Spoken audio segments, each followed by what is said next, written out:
and welcome back to Morning Thailand. And as promised, I've given you an update of the Prime Minister Kun Yingluck Shinawat's mission in Europe, studying in Switzerland since Monday, where she had flown there and received by the President Ueli Maurer of Switzerland, the Federal Swiss, and also the head of the Federal Department of Defense, Civil and Protection and Sport. And on Monday, she attended the UNHCR Forum. Yesterday, Kun Yingluck Shinawat had been to the Park Hyatt Hotel in Zurich to attend the Thai food exhibition. She also gave a speech at the Business Forum during the event there, where she said that Thai people have always regarded Switzerland as the birthplace of His Majesty the King, where His Majesty had stayed and studied during his childhood. And also for the economic aspect, she said that Switzerland is a model of economic development and also the infrastructure restructuring that Thailand is now looking up to. After that, she attended the state dinner with the Federal Council leader, where they would hold talks focusing on deepening bilateral relations between the two countries. Switzerland is the first stop on Kun Yingluck Shinawat's trip through Europe, from where she would continue on to Italy, the Vatican, and also Montenegro. There's an issue here, Kun Golf, because yesterday the cabinet had given a green light for Thailand and Montenegro to exempt holders of official and diplomatic passport from both sides from having to obtain visas for a short-term visit. That means if you hold the diplomatic passport, you don't have to ask for visa in order to come and go for both countries. And the foreign ministry plan has already been approved in principle, where Kun Yingluck Shinawat is on her way to Montenegro. And one important issue is that her brother, Kun Thaksin Shinawat, he holds a passport of Montenegro citizen as well, even though it is not a diplomatic passport. However, I think it was granted to him somehow. Yeah, but that would pave the way for people in government or to go and pay to a visit.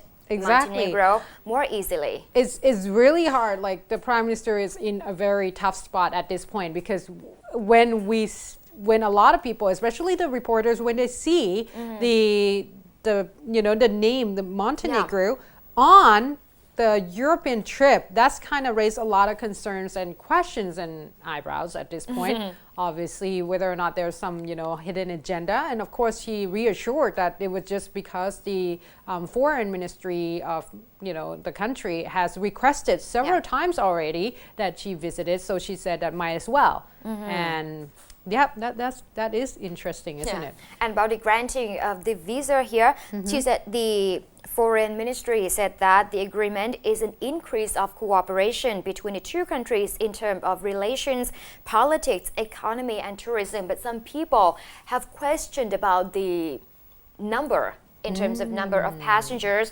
or even economic toll or cooperation between two countries. Right. We've never... Is it that much between Thailand and Montenegro? But it's interesting indeed. There's probably reasons behind it. They probably have good reason. All right.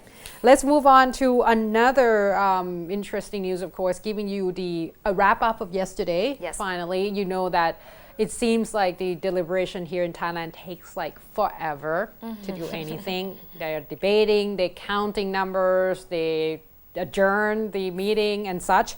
So yesterday, finally, at least we know that at least two has passed. Article 8 of Charter Amendment has gotten an okay from the House Senate joint meeting yesterday, as they voted 362 to 115 to approve the Article 8 of the Constitution Amendment that says that the election should be held within 45 days in order to replace a senator, unless that senator terms have less than 180 days left. So meaning that if there needs to be a new senators, the election needs to be done within 45 days. Or the election or the selection as such. Now, at this point, like I have mentioned, that another this actually took quite a bit of time because they started yesterday at about 12:30, and by the time they decided and finalized this particular amendment, the charter is about 4 p.m. in the afternoon. So took about 4 hours per se. However, interestingly enough, the Article 9 of Charter Amendment actually took a lot less. It took only an hour with, not even an hour, not full hours, with 358 to 96 vote to pass this particular charter, the Article 9. And this Article 9 talking about make sure that prevent the election commission to be arrested or investigated charges during the time of election. Exactly. So to make sure that they perhaps work a little bit more smoothly.